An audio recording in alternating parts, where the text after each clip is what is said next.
जय गुरुदेव।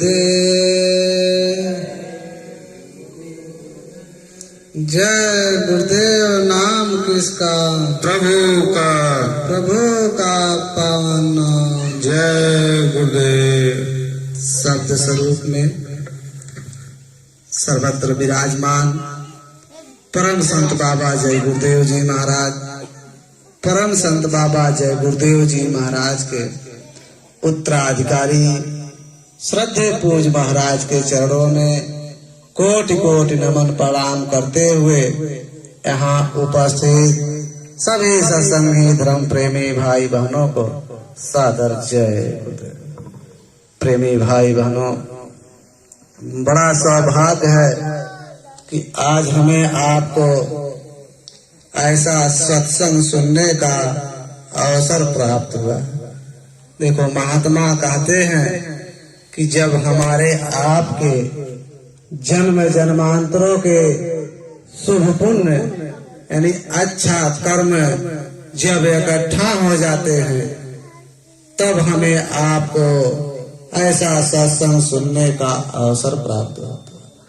वैसे तो सत्संग संत महात्मा ही कहा करते हैं, लेकिन हम आप उनके वचनों और वाणियों को दोहराते हैं।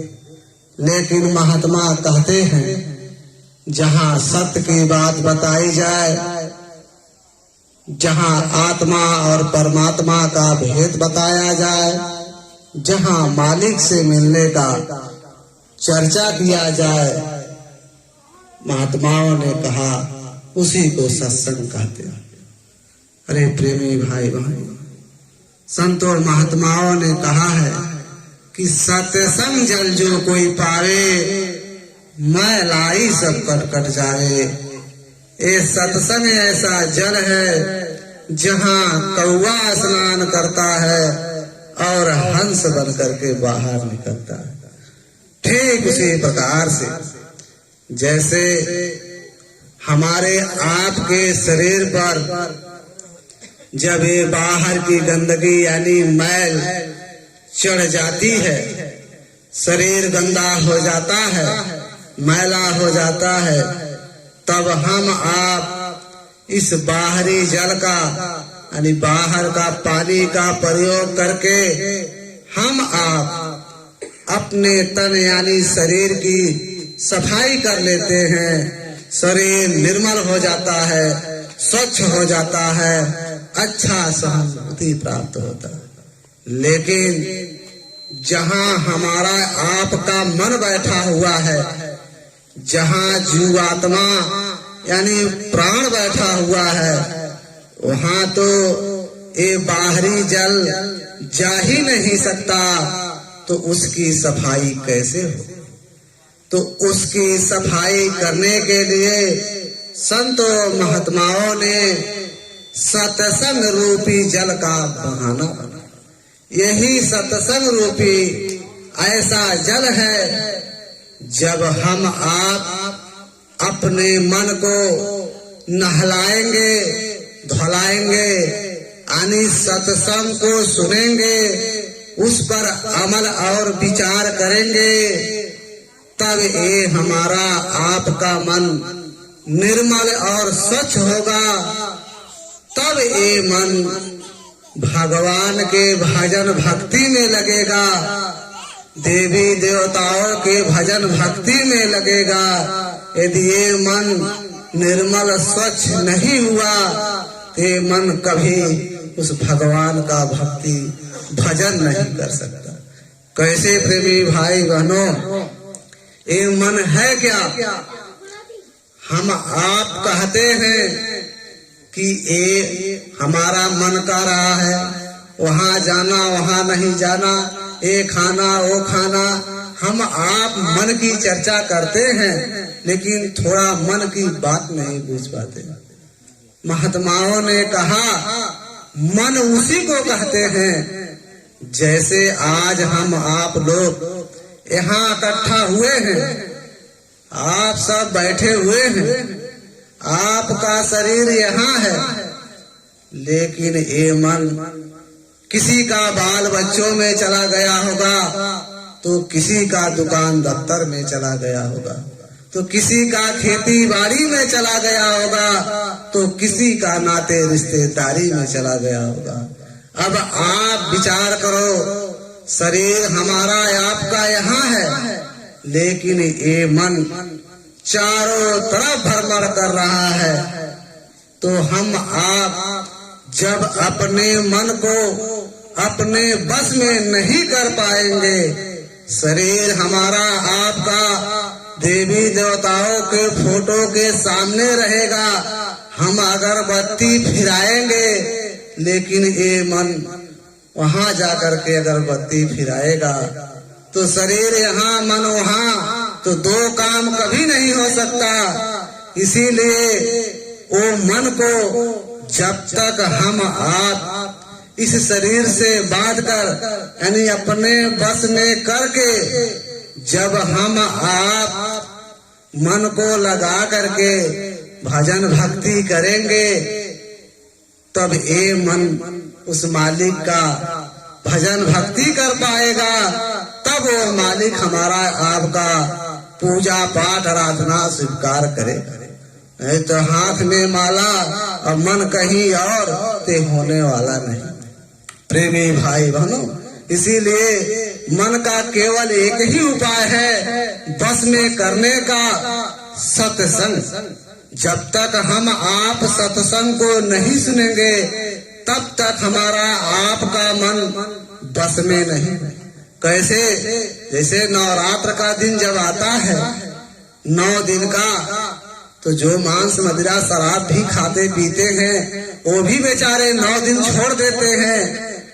मन कितना निर्मल रहता है, सारी दुनिया के चिंता दूर हो जाती है। इतने हंसी खुशी में पूजा पाठ देवी देवताओं के स्थान पे जाते हैं, जिससे बोल चाल नहीं रहती, उससे भी बोल चाल हो जाता है। लेकिन जब ये 9 दिन का व्रत खत्म हो जाता है, तो फिर ये मन संसार में भ्रमण करने लगता है, क्योंकि वो भजन भक्ति से, उसके प्रभाव से ये मन उतना समय निर्मल और स्वच्छ रहता है, तो देवी देवताओं के पूजा पाठ में लग जाता है। लेकिन जब वो गंदा हो जाता है, फिर वो छोड़ देता है, फिर अंडा मांस मछली शराब खाने पीने लगता है, फिर उसकी बुद्धि तैसे की तैसी रहेगी। इसीलिए यदि हम आप सत्संग को सुनेंगे, अमल और विचार करेंगे, तो मन निर्मल होगा, और तब ये मन भगवान का भजन भक्ति करेगा। प्रेमी भाई बहनों, महात्माओं ने कहा कि जब तक हम आप इस मनुष्य शरीर में बैठे हुए हैं, तब तक ये बाल बच्चे, ये नाते रिश्तेदार, ये सगे संबंधी, ये कुटुंब परिवार वाले, ये सब अपने दिखाई देते हैं। और हम आप इन्हें अपना बनाने के लिए इस शरीर से इतना अथक परिश्रम करते हैं, यानी यूं कह लो चोरी ठगी बेईमानियां भी कर लेते हैं, सबको अपना बनाने के लिए। लेकिन एक समय ऐसा आता है जब इस शरीर से प्राण निकलता है, यानी संबंध टूटता है, तो दुनिया वालों से भी संबंध टूट जाता है। अब आप विचार करो, जिस शरीर से हम आप इस दुनिया बनाने की कोशिश करते थे, जब ये शरीर हमारा आपका साथ नहीं दिया, तो दुनिया में ऐसे कौन से लोग हैं, नाते रिश्तेदार हैं, सगे संबंधी हैं, जो हमारा आपका साथ दे सकते हैं। इसीलिए महात्माओं ने कहा, ये शरीर किराए का मकान, ये पराया मकान है, ये भाड़े पर मिला हुआ है। किसी को 40-50 साल के लिए मिला होगा, तो किसी को 80-90-100 साल के लिए मिला होगा। जितने जितने श्वासों की पूंजी उस परमात्मा ने हमारे आपके शरीर में दिया है, उसे भुगतने के बाद फिर ये शरीर को यही छोड़ करके जाना होगा। क्योंकि ये शरीर ना आज तक किसी के साथ गया, ना ही किसी के साथ जा सकता है। इसीलिए महात्माओं ने कहा कि अरे भाई, कम से कम इस मनुष्य शरीर से अपनी जीवात्मा के कल्याण के लिए कुछ थोड़ा बहुत काम कर लो। महात्माओं ने कहा क्या कि भाई ना इस शरीर को इतना दुख देना कि ताकि हम आप यानी ये प्राण ये जीवात्मा इस मनुष्य शरीर में बैठ करके उस मालिक का भजन भक्ति न कर सके, ना इतना सुख भी देना इस शरीर को ताकि हमारा आपका ख्याल उस परमात्मा के तरफ न रहे। कहने का मतलब यह है ये जो मनुष्य शरीर हमें आपको मिला है ये केवल भजन भक्ति करने के लिए मिला हुआ है, लेकिन हम दुनिया के जीव इस मनुष्य शरीर को पा करके इतने अहंकार इतने गुरूर में रहते हैं कि इंसान को इंसान नहीं समझते हैं। अरे प्रेमी भाई बहन, ये जात बिरादरी, ये कौम मजहब, ये जो मान बड़ाई प्रतिष्ठा, ये वकालत डॉक्टरी जो हम आप जितना ही संसार का विद्या हासिल करते हैं, जो मान बड़ाई में रहते हैं, उसी शमशान घाट पर इसी शरीर के साथ जाकर के जल करके राख हो जाएगा। तो घमंड किसका, हम आप किसका अहंकार करते हैं। फिर उसके बाद वो यमराज के सिपाही जब हमारी आपके जीवात्मा को लेकर के प्राण को लेकर के जब यमराज के कचहरी में पहुंचेंगे तो वहां आपसे ये नहीं पूछा जाएगा कि आप किस जात बिरादरी के हो, आप किस कौम मजहब के हो, आप डॉक्टर हो कि मास्टर हो, आप वकील हो कि जज हो। आपसे ये सब नहीं पूछा जाएगा, आपसे केवल वहाँ यही पूछा जाएगा कि अरे भाई तुझे मानव तन दिया गया था भगवान का भजन भक्ति करने के लिए, लेकिन तूने जो इस मनुष्य शरीर से अच्छा बुरा कर्म किया होगा उसी कर्मों का केवल हिसाब होगा, बाकी वहाँ कुछ नहीं होगा आपका, उसी कर्मों का हिसाब होगा। तो हम आप विचार करें। अरे प्रेमी भाई बहनों, बड़े सौभाग्य से ये मानव तन मिला हुआ है, इससे कोई बढ़कर के उस परमात्मा का दया कृपा हो ही नहीं सकती, क्योंकि जब ये शरीर उस मालिक ने हमें आपको दिया तो कह कर दिया था कि अब की बार मैं तुम्हारी जीवात्मा को इस मनुष्य शरीर में बंद करता हूँ, जाना भजन भक्ति करना, गीता रामायण पढ़ना, कुरान बाइबिल पढ़ना और किसी जीते जागते संत महात्मा की भेंट दीदार कर लेना और उनके बताए हुए रास्ते पर चल करके अपनी जीवात्मा का कल्याण करा लेना। इसी मकसद के लिए हमें आपको मानव तन मिला था, लेकिन जब हम आप इस संसार में पैदा हुए, जो वादा करके आए थे, माया ने जब हम आप इस संसार में जन्म लिए, फौरन ये माया हमारे आपके ऊपर ऐसी बारीक सी पर्दा डाल दी, यानी यूं कह लो भूल भुलैया का पर्दा डाल दिया। हम आप वो वादा को भूल गए और इस संसार की वादा निभाना शुरू कर दिया। अरे प्रेमी भाई बहनों, ये संसार अपना नहीं है, ये पराया है। यदि अपना संसार होता, अपना देश दुनिया होता तो लोग कभी मरते नहीं, ना कभी बूढ़े होते, ना कोई बीमार होते। अब आप विचार करो, आप लोग इतना सब बैठे हुए हैं, यदि पूछ लिया जाए किसी से कि आप सुखी हैं तो कोई नहीं कह सकता कि हम सुखी हैं। कोई बाल बच्चों से दुखी होगा, कोई शरीर से दुखी होगा, कोई धन दौलत से दुखी होगा। यानी इस संसार में एक ना एक कारण से लोग दुखी हैं। अब आप विचार करो, घर पे कोई अपना आदमी, कोई इंसान, कोई मनुष्य दुखी रहता है? नहीं रहता। घर पे हर इंसान सुखी रहता है। तो आप विचार करो, यदि अपना घर होता तो हमारे आपके बूढ़े बुजुर्ग बेचारे चले गए और हमारे आपके सामने भी बेचारे कितने चले जा रहे हैं। वो कहाँ गए, किस हालात में होंगे, हमने सोचा नहीं, वो चले गए तो हमारा आपका ये घर कैसे हो सकता। इससे यही पता चलता है हमारा आपका घर, हमारा आपका वतन कहीं और है। हम आप पराये देश में आए हैं। ये पराया जो देश है, ये दोनों आंखों से जितनी दुनिया दिखाई दे रही है ये सब पराया है, क्योंकि ये आंख भी पराया है। एक समय ऐसा आएगा, प्राण निकलेगा, आंख हमारी आपकी शरीर में पड़ी रहेगी। जब ये पराया तो इसे देखने वाला भी पराया। तो महात्मा कहते हैं हम आप इस संसार का जितना उपयोग करते हैं ये सब भाड़े पर मिले हुआ है, ये किराए पर मिला हुआ है। जब तक इस मनुष्य शरीर में रहेंगे तब तक उपयोग करेंगे और उस उपयोग से जो अच्छा बुरा कर्म बना लेंगे उसी का भोग पाएंगे। तो महात्मा कहते हैं कि कम से कम जो जाने अनजाने में श्वासों की पूंजी चली गई, लेकिन जो बाकी बचा हुआ है वो श्वासों की पूंजी उस मालिक के भजन भक्ति में लगा। अरे प्रेमी भाई बहन, हम आप चाहे शाकाहारी हो चाहे मांसाहारी हो, हम आप सब सोचते हैं कि वो मालिक मिल जाए, वो भगवान मिल जाए, वो परमात्मा का दर्शन हो जाए, देवी देवताओं का दर्शन हो जाए। हम आप सब सोचते हैं, लेकिन तौर तरीका नहीं पता है। यदि वही पता हो जाता हम मालिक का दर्शन कर लेते, देवी देवताओं का दर्शन कर लेते।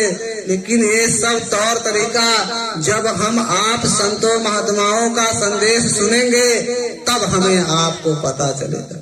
महात्मा कहते हैं कि ओ मालिक, ओ देवी देवता तब हमारे आपके अंदर बैठेंगे।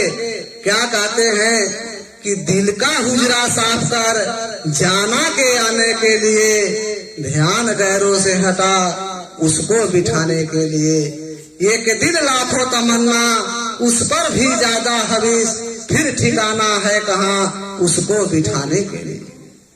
प्रेमी भाई बहन, दिल का हुजरा साफ कर, यानी पहले अपने इस शरीर का सफाई करो। जो हमारे आपके शरीर के अंदर जो हम आपने ऐसे खराब अन्न का जो ग्रहण कर रहे हैं, अंडा मांस मछली शराब, प्रेमी भाई बहन, कभी वहाँ भगवान नहीं बैठेगा। वही भगवान कहते हैं कि पहले हुजरा साफ कर लो, मैं तो तुम्हारे अंदर बस बैठने के लिए तैयार हूँ, लेकिन तुम अपने शरीर की पहले अंतर की सफाई करो। जब ये साफ रहेगा तब मैं बैठूंगा।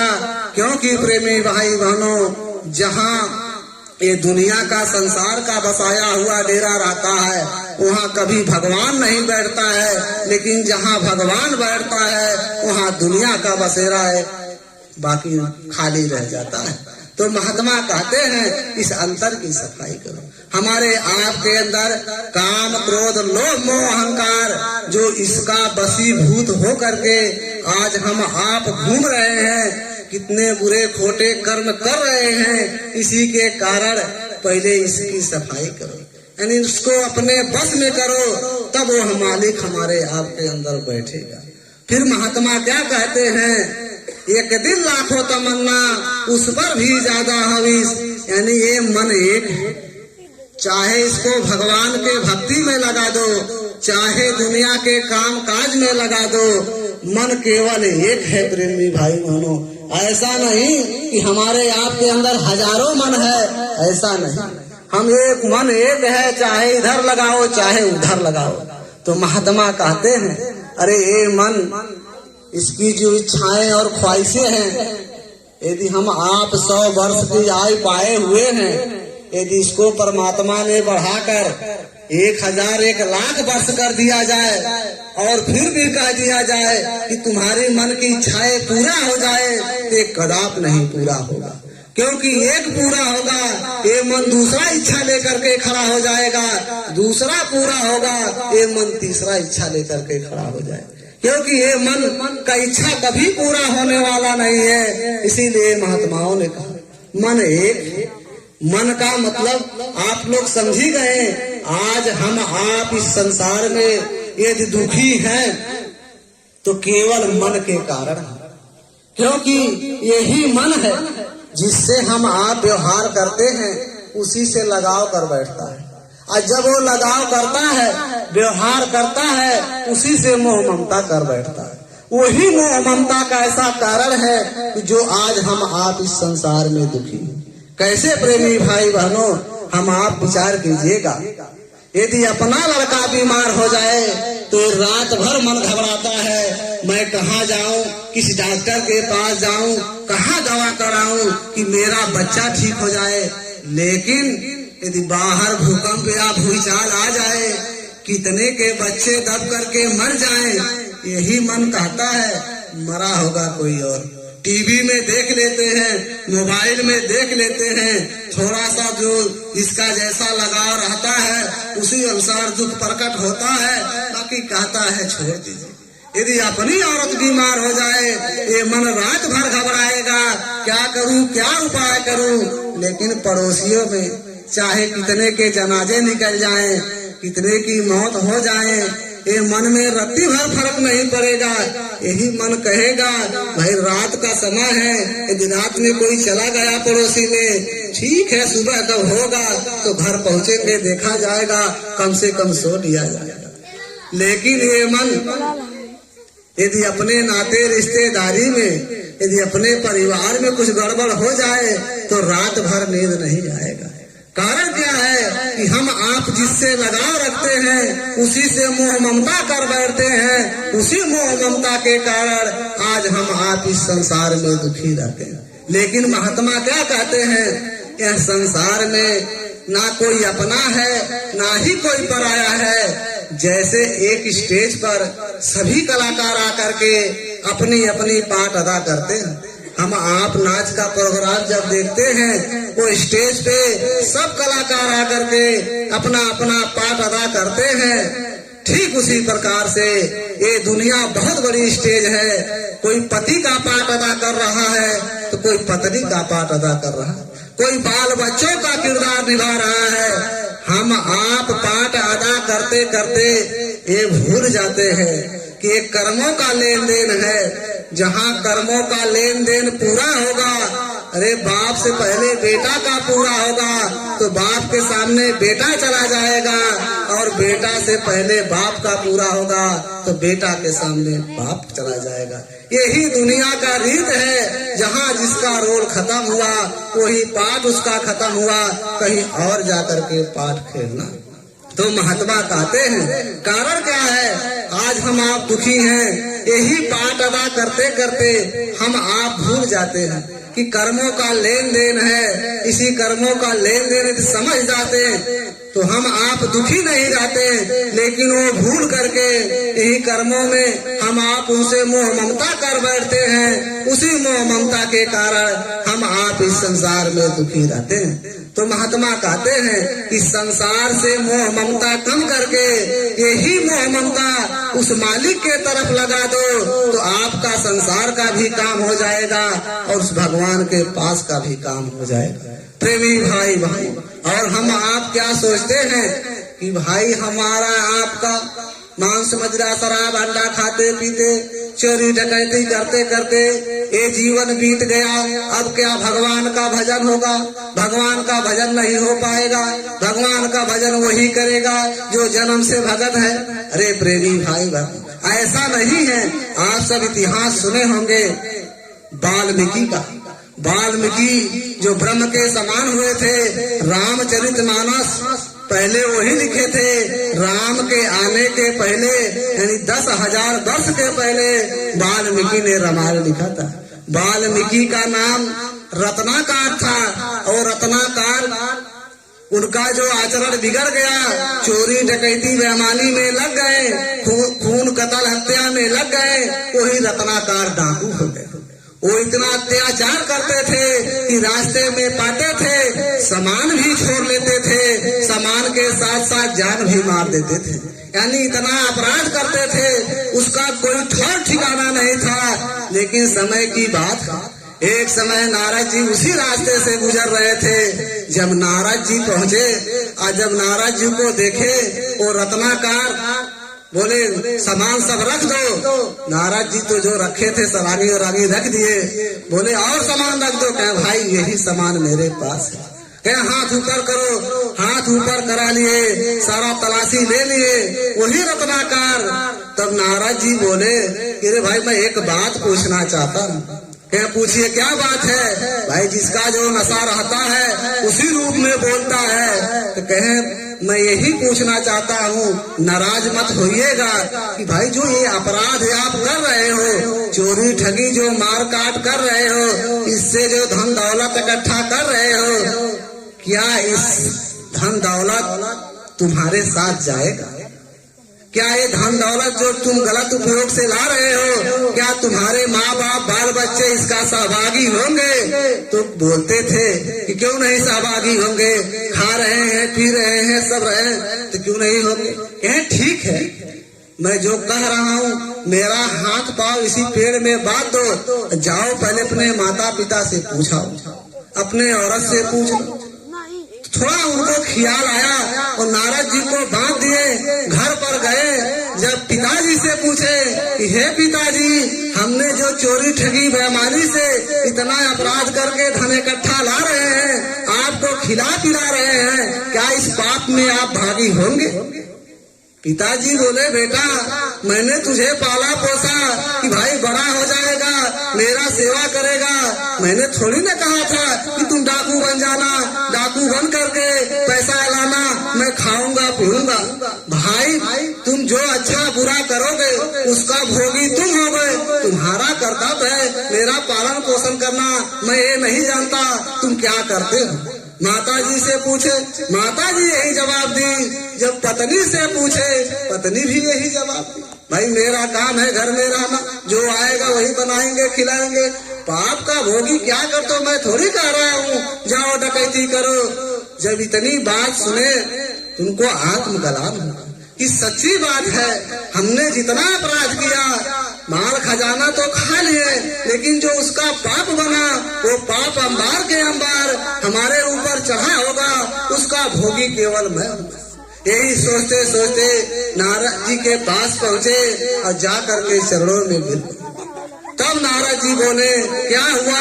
कहे अरे प्रभु जीवन तो बीत गया, गलत में ज्यादा पता नहीं अब भगवान मिलेंगे कि नहीं मिलेंगे, मेरे गुनाहों का माफी होगा कि नहीं होगा। तब नारद जी बोले ऐसा कोई बात नहीं है, सब हो जाएगा, लेकिन आपको थोड़ा मेहनत करना पड़ेगा। तब नारद जी उसी समय उस नाम का मंत्र दिए। जब उस नाम की मंत्र की जाप करने लगे तो हम आप कहते भी है कि उल्टा नाम जपत जग जाना, बाल्मीकि भय ब्रह्म समाना। यानी वो वाल्मीकि रत्नाकार डाकू तपस्या करके वो ब्रह्म के समान हो सकते हैं। राम के जन्मने के पहले वो रामचरितमानस लिख सकते हैं, तो हम आप नहीं पार हो सकते। अवश्य हो सकते हैं, केवल अपने सोच की बदलने की जरूरत है, मन को परिवर्तन करने की जरूरत है। तो हम यही कहना चाहेंगे कि आप सब महात्मा की तलाश कर लीजिए, उनके बताए हुए रास्ते पर चल करके अपनी जीवात्मा का कल्याण करा लीजिए। यही कहते हुए हम अपने वाणी को विराम करेंगे, क्योंकि हमारे और एक दो वक्ता हैं, आपको संदेशा देंगे, संदेशा सुनिएगा, क्योंकि अच्छी बात बार बार नहीं मिलती है। जो अच्छा लगेगा उसको ग्रहण करना, कोई जोर जबरदस्ती है नहीं। भक्ति स्वतंत्र है, ये कोई प्रेशर दबाव का काम नहीं है। स्वतंत्र जब तक नहीं रहोगे तब तक भक्ति नहीं हो पाएगा। इसलिए आप लोग सुनकर के ही जाइएगा। बोलो जय गुरुदेव।